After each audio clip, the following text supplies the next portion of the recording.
All right. We have 15-2 pro boxer Kalvin Henderson joining the show. Kalvin, welcome to the show, and how are you doing today? Yes, sir, Matt. Thanks for having me, man. And I'm blessed to be here. It's always a great day, man. I'm ready to get it, rock and roll. Yes, sir. So obviously you just got back from Dubai as Jake Paul's sparring partner. We'll get into that in a second, but let's talk about you first. Sure. First, let's go back to the beginning of the journey. How and why did you get into boxing? It's kind of two answers to that story, Matt. And the first answer is that I kind of always had a knack for some kind of contact sport, some kind of physical sport. But my parents never let me go to a boxing gym. But I finally convinced them when I was about 15 years old. And when I went, I was so natural at it and had such a gift for it that the coaches even thought that I boxed somewhere else previously, and I didn't. So I stuck with it, and I kept getting better, kept getting good, started competing, and then here we are. But then tenfold, I didn't notice at the time, but when I was 22 years old, I found out I was adopted.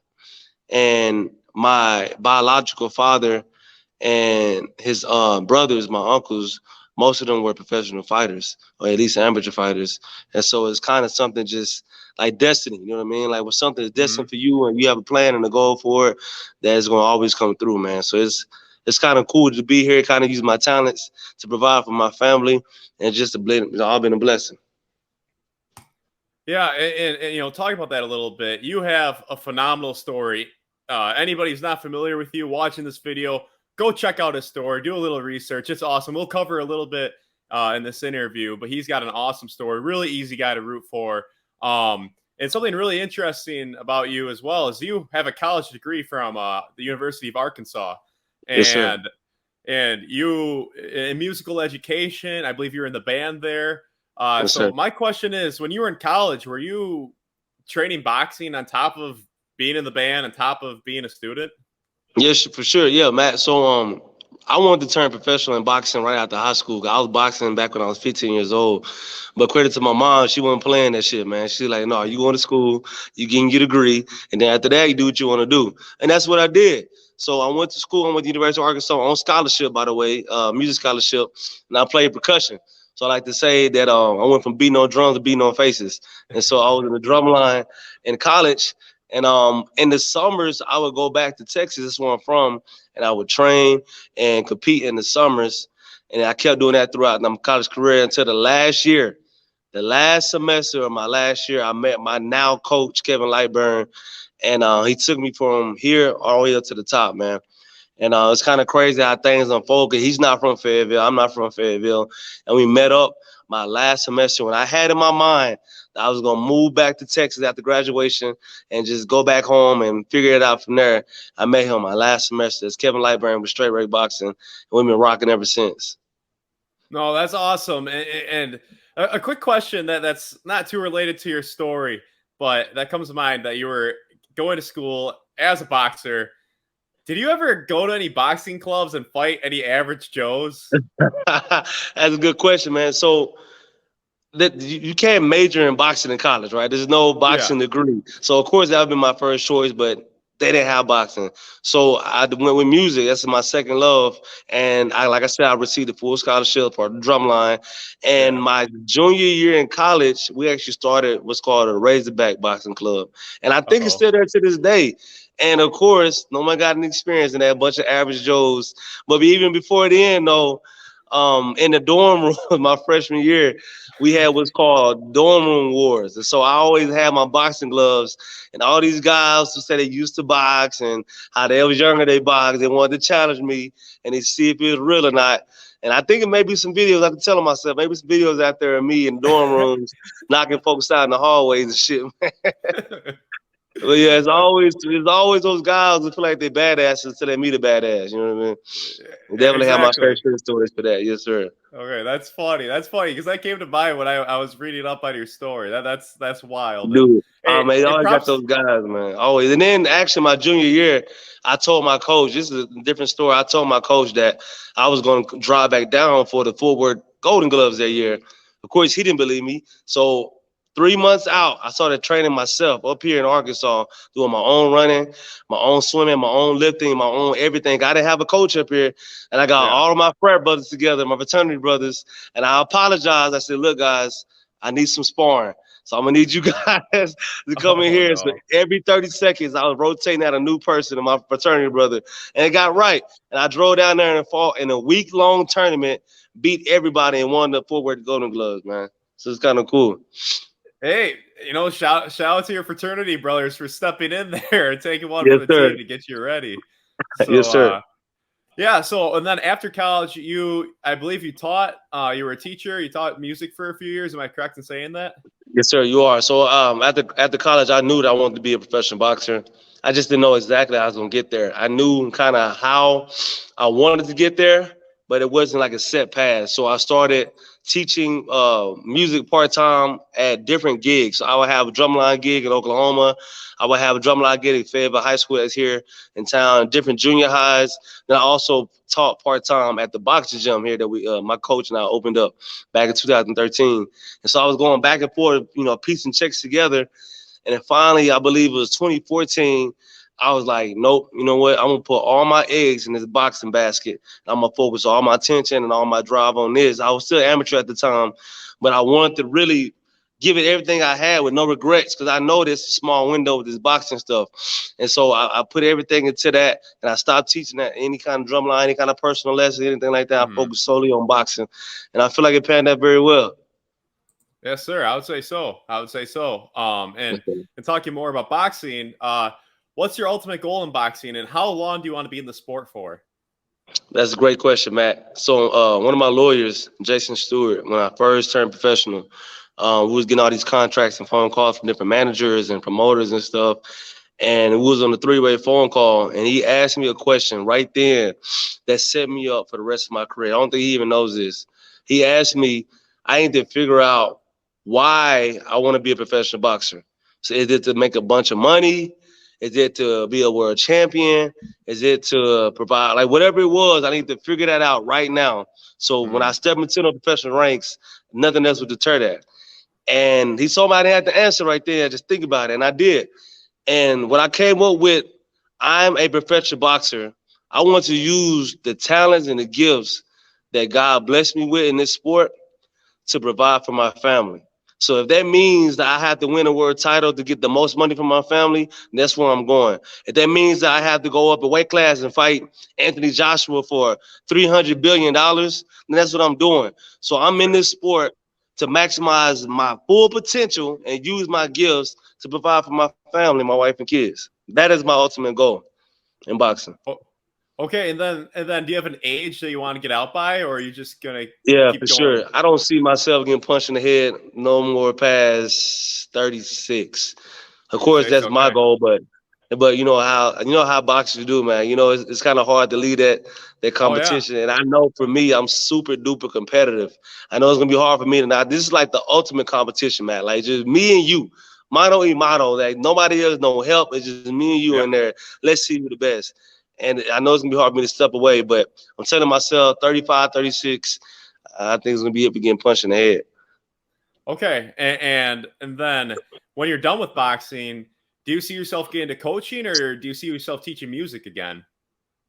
I think music will always be a passion of mine. I just don't know if I have a passion for teaching music anymore. And I actually apply my teaching skill sets here at the boxing gym when I teach classes and teach personals and all that stuff. But as far as me, I think one of my dream jobs would be an announcer for like ESPN or Showtime, or just be one of the color analysts. You know what I mean? Talking about boxing. It's way more fun to talk about boxing than just getting hit boxing.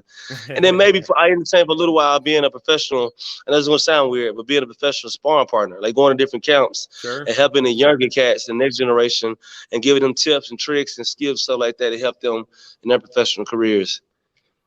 Do you feel like that last part where you want to be like a professional sparring partner, did more of that thought process kind of happen after this Jake Paul camp, or? No, it was actually, I was talking. So I have a friend who's a two-time Olympian, Wallace Spearman Jr., and I was he's retired now, and I was kind of always bouncing a question off of him about how he dealt with retirement and how did he transition to retirement. And he was talking about how he had still had these avenues where he could still compete and still, you know, have relive that what I call that dog in you. And I was thinking, I was like, man, what if I can go and travel and just be, because I know some camps pay really good money to be a sparring partner and help these guys ready for their fights, especially with the experience I have now and the experience I'm going to keep getting until retirement. And I still got that dog in me. I know I can help these younger cats get better. And that Jake Paul incident was just another check mark of saying, like, yeah, this would be really cool to do. Travel the world, spar with no obligations of fighting, you know what I mean? That was easy. I do what I do every day. I work out every day anyway. So now I'm over here across the world experiencing the buy and getting paid for it. That's a win-win. Just looking at you right now, you're a pretty big guy and you fight at 168. What are you walking around at right now? I walk around by 188, 185 between there. Okay. So talk about the cuts. Talk about the weight cuts. How is it for you? Shit, man. The weight cut is going to always be a weight cut, man. The weight cuts, that's always the hardest part for boxing. And that's the part that I think people hear about the most but don't get really experience. And just imagine getting all the way down to where your body fat percentage is at 3 to 4%, and you still got a 3 more workouts left without any water or any food. And so it's really discipline not only on your body but also on your mental too, trying to wake up for these fights. And so a lot of the young fighters, I think they take it for granted, and they walk around eating chili dogs and hot dogs and pizza and drinking soda and Takis and hot chips and think when I get a fight that I'm going to cut down. But no, man, you got to live this shit 24/7, man. This got to be your job. This got to be something that you always on top of your shit. And I tell people, you ever heard of a part-time lawyer or a part-time doctor? So why do you be a part-time professional boxer? Man, I got to be on my job 24/7. You mentioned that you would, go up hypothetically to fight Anthony Joshua, and I know that was kind of exaggeration, but I know you fight at 168. Have you fought at light heavyweight, and would you consider fighting at light heavyweight? I haven't officially fought at heavyweight 175, but I've had a couple fights where it's been hard to find opponents last second because, like everybody kept saying no to fight. So the guys would actually come in like around 173 or 174, and we just match them there. So I have fought higher than 168, but it hasn't been officially at light heavyweight. But I don't really see it too much of an issue going to 175. 168, I'm an old head boxing guy. 168 is kind of a made-up weight class anyway, you know what I mean? It used to be 160 middleweight and then 175 like heavyweight. And so I don't really see an issue with 175 because skills travel and skills talk in this game. As you look at Canelo, he went all the way from 135 to 140, 147, all the way up to 175. Yeah. So skills travel. Wild. So for people who aren't familiar with you, what are some of your best skills as a boxer? Best skills is gonna be up here and willing to adapt. And so fighting the amateurs have prepared me for a lot of different styles. And I really understand the mechanics of boxing. I understand where somebody's punches are coming from. I understand how someone moves and pick up on patterns really quick. That's what kind of music has helped me out too, because I pick up on patterns and rhythms and beats on how punches coming off and combinations are flowing off. Sure. And so I'm really, really good on adjusting in the ring. And what's really sneaky about me is the power, Matt. You know what I mean? I tell people all the time, you can't judge power on film. You can't judge that until you get in the ring with somebody, man. And so you may see the knockouts, you may see how the punch is coming, but until you feel it, you don't know what you don't know. And so I think the biggest thing for me, like I said, is up here with me. I can figure things out really quick. Okay, and my next question about you is, what does an average day look like for you while you're in camp? Shit, man. Camp and out of camp don't really vary too much. The only thing that changes in camp and out of camp is that I tighten up on my eating a lot more, and it's a lot more stressful with the water. But I wake up around 5 a.m. at the latest every day, and it depends on what day it is. So my wife and I, we split duties on taking the kids every other day. So we have 5 kids together. So we got divide and conquer. Right. So Monday, Wednesday, and Fridays, I take 2 or 3 of the kids to school, and she take the other 2. And Tuesday and Thursdays, my day start earlier, so she ended up taking all of them to school. So let's talk about a Monday. Monday, Wednesday, and Friday, I wake up at 5 a.m. I get up, 2 or 3 of the kiddos, get them dressed, get them fed for breakfast. We head out the door, take them to school. I immediately go right to the gym. I got my first class that I teach at 8:30 a.m. After that, 9:30 a.m., 10 a.m., I started my warm-up for my workout with the professional camp. We got professional fighters working out at 10 a.m. in the morning. And so either we sparring, hitting bags, pad, whatever it is for that day. After that, I do the conditioning on the treadmill or outside, depending on the weather. Then I train 2 or 3 personal clients right after that. And then after that, I go do my round picking up the kids after school, drop them off at home, grab me some lunch on the way. I go right back up to the gym for my treadmill running, and then teach another person and teach another class. And then here we are doing interviews with my man Matt right after that. Yes, sir. Dude, you're a busy man. I respect that. I respect that a lot. Yeah, man. So, if you stay busy though, it keeps you out of trouble also too, but keeps me focused. What's next for you in regards to returning to the ring? What's next, and are you eyeing anybody up to fight? Man, I was hoping I could send you a contract. Maybe we can fight, man, because nobody else want to take this contract, man. Nobody else want to fight. No, it's the hardest part about this profession that don't tell you about, especially in the beginning of your career, is that you have to stay ready, and that's the hardest part. Is training so hard. You know, humans really work. Gold. Lost you there, man. Yeah, we got you back. All right. It got too hot, man. It got too hot. It cut it off. Yeah. So yeah, we were at just talking about what's next for your fight, and always having to stay ready as a pro. Oh yeah, yes sir. Yes sir. Yes sir. That's what they don't tell you about, man. That's one of the hardest things to do is that to train hard and eat right and live a clean life without having anything for certain on the calendar. That's kind of what I have been doing ever since my last fight in June. But I'm hoping, man, I keep getting these dates is falling through, but I'm really hoping March or April at the latest that we're back in the ring for 2023. I'm very excited to knock somebody out, man. Put these hands across somebody's lips. I'm just looking for a dance partner now, man. I did an interview earlier this week, actually late last week, and he asked me about Berlanga. I was like, hell yeah, man. Hell yeah, man. I'm very interested in that fight. And I hope it can happen, especially him being with the Zone now, I think. He's with the Zone, I think. Yeah, so hopefully we can make this shit happen, man. So next we'll move a little bit to your experiences traveling to Dubai.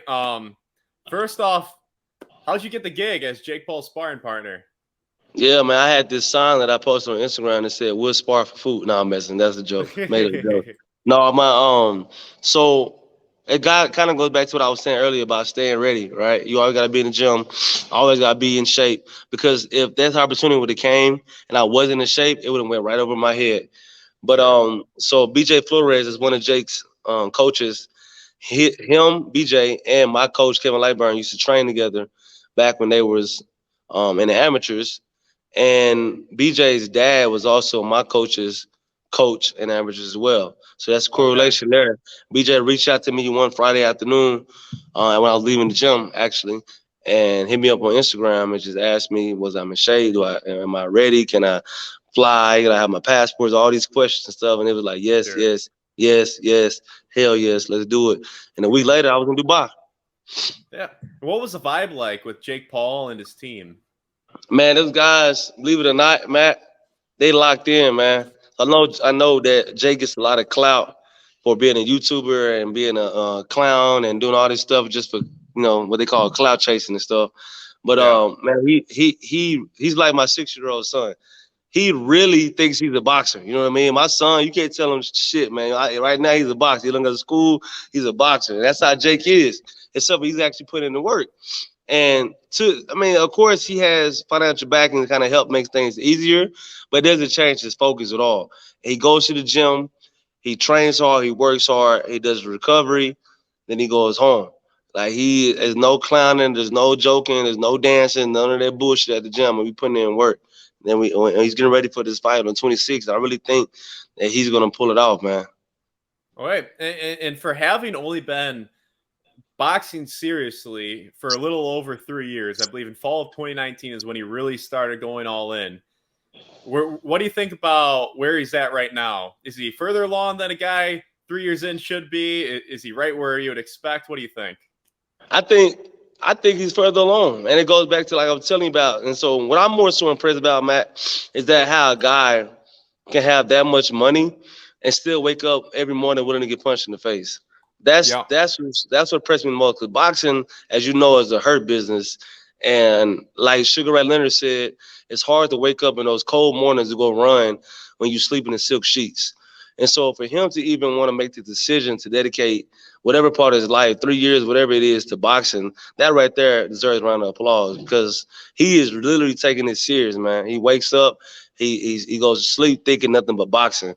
And so I've sparred guys who've been boxing for 3 years, but also have, what I call day jobs or other activities. And he's further along than what those guys are, because he has the advantage to be all in. You know what I mean? He doesn't have to go work at Walmart or work at Winn-Dixie or whatever to make ends meet in between jobs. He gets to focus solely on boxing, get the best supplements, the best nutrition, the best chefs, the best whatever, you know what I mean? And really make a good run, solid run at this. And so, yeah, he is ahead of where most people are in 3 years.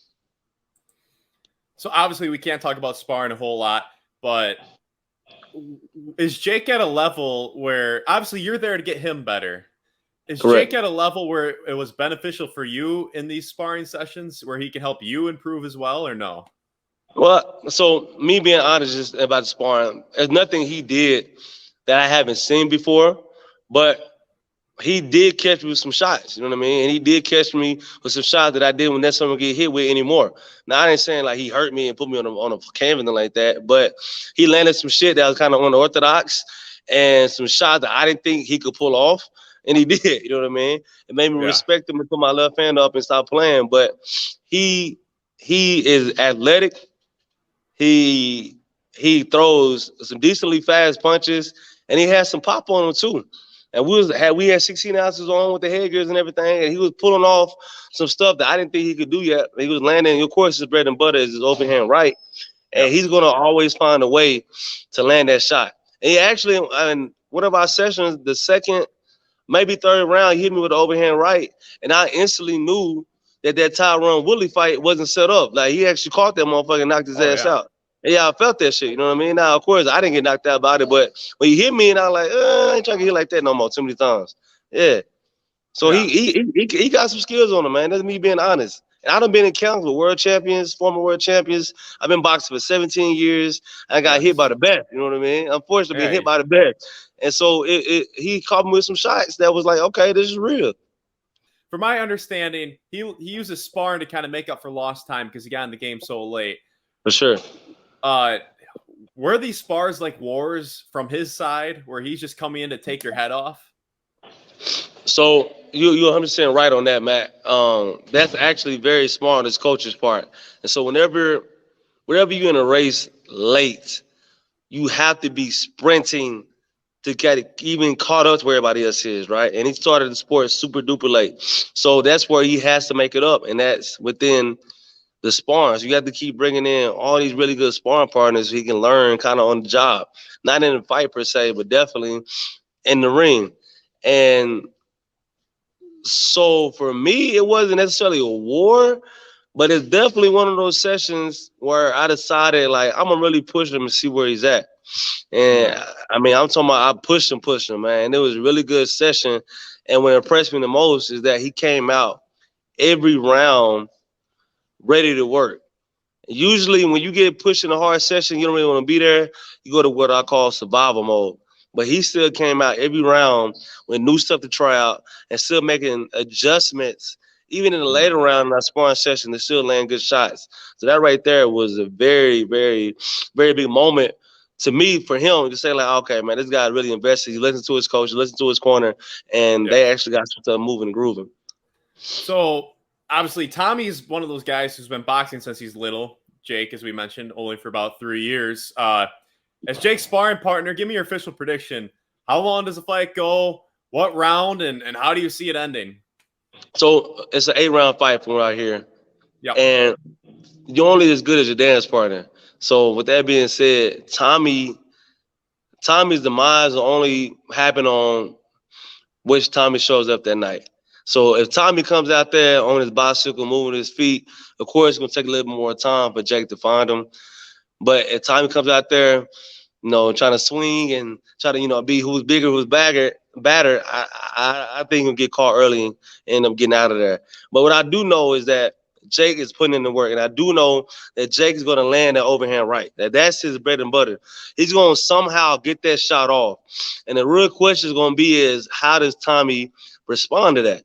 Does he stay to his game plan? Does he stay to the jab? Does he stay with his footwork? Or does he try to go into what I call a pitching contest, end up getting caught with it again, and then going to put it to sleep? So it really depends on not if, but when Jake lands that overhand right, what's going to be Tommy Fury's response?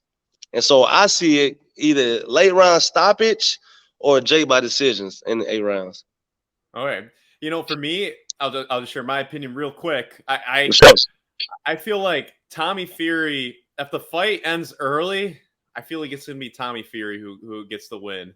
If it goes late, I think it's going to be Jake, because Jake has been through, he's been through the trenches. He's been through the wars where he's been in 8-round fights, and Tommy's only done a 6-round fight. So, but that's interesting to hear, because obviously you know more than me. You're a pro boxer, and you've been in the ring with Jake, and you kind of seen Tommy. So that's, and I said that too, kind of go what you said too. So I don't know if Tommy been fighting a little, man.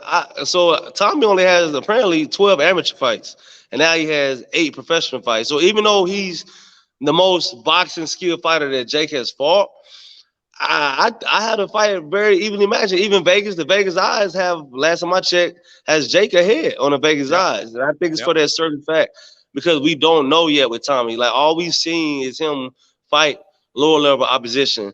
And to Jake's credit, he's fighting retired UFC fighters and basketball players and all this stuff. But Anderson Silva was a badass motherfucker at some point in his career. Yeah. You know what I mean? Even though he's old and he's not really a boxer, and still he knows how to fucking fight. And he caught Jake and he pushed Jake in Jake's last fight. I don't think any of Tommy's opponents was on Anderson Silva level at any point in their career. You know what I mean? And so, like I said, we're going to find out who shows up when on Sunday. But I got Jake. And then I know you said you got Tommy if it's early, Jake if it's late. But don't put your money on that, man. But I definitely got Jake. All right. You know what? And I will say this, though. I'm kind of contradicting myself. I'm kind of backtracking, because if you look at Tommy's fights, he hasn't put away any of these journeymen.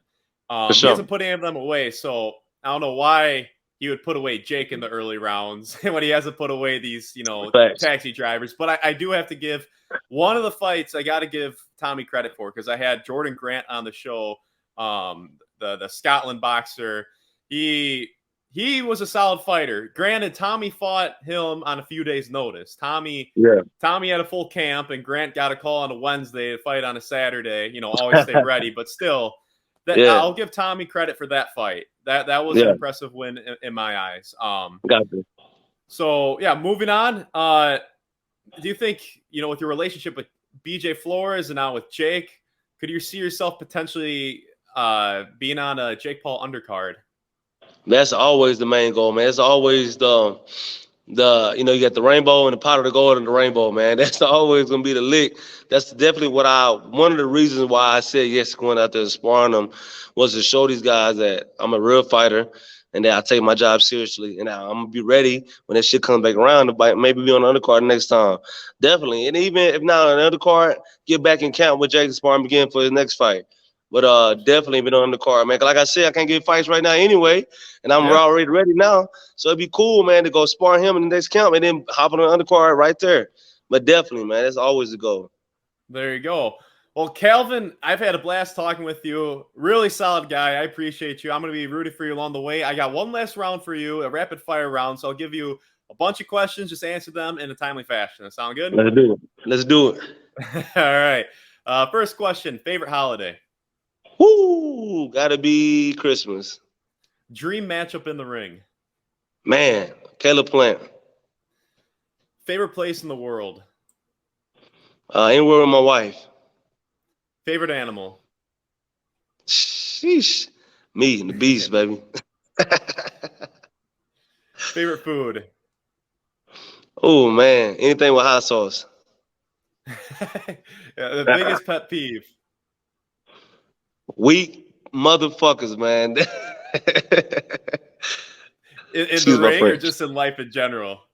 Just in general. I don't mean like physically weak, like you can't lift 300 pounds. I mean just like weak-minded people, man. Yes, sir. All right. Mentally weak. Favorite sport outside of boxing? Um, sheesh, man. I'm boxing so much in my life. I guess football, American football. I guess. Yeah, you know what? I saw on your Twitter you worked with the Arkansas basketball team. That's pretty cool. Definitely, yes, sir. And football team and track team, some too. Oh, really? Okay. Yes, sir. That's a different kind of cardio that they're from what they're used to. You know? Big facts, man. That's why they come here too, to become some dogs, man. Yes, sir. All right. Favorite movie? Oh man, Major Pain. Favorite city you've been to? Ooh, shoot, Dubai, hands down. Favorite boxer of all time? Sugar Ray Robinson, Favorite type of music? blues. Favorite music artist? Gotta be BB King. All right, we got a few more here. Favorite boxing workout? Sparring, Least favorite boxing workout? swimming. And then last question, dogs or cats? Definitely dogs, big dogs too, baby. There we go. That's the right answer. All right, man. Thank you very much for coming on the show. I appreciate it. Do you have any social medias for people to come and find you? For sure, yes, sir. On Instagram, IG, it's Kalvin with the K, Kalvin Henderson. On Twitter, Sauce Henderson, and on Facebook, Kalvin with the K, Hot Sauce Henderson. Holla at your boy, Matt. Yes, sir. All right. Make sure to go and follow him and follow his journey. Thank you very much. And I'm looking forward to staying connected along the way. Yes, sir. All right. Appreciate you, man.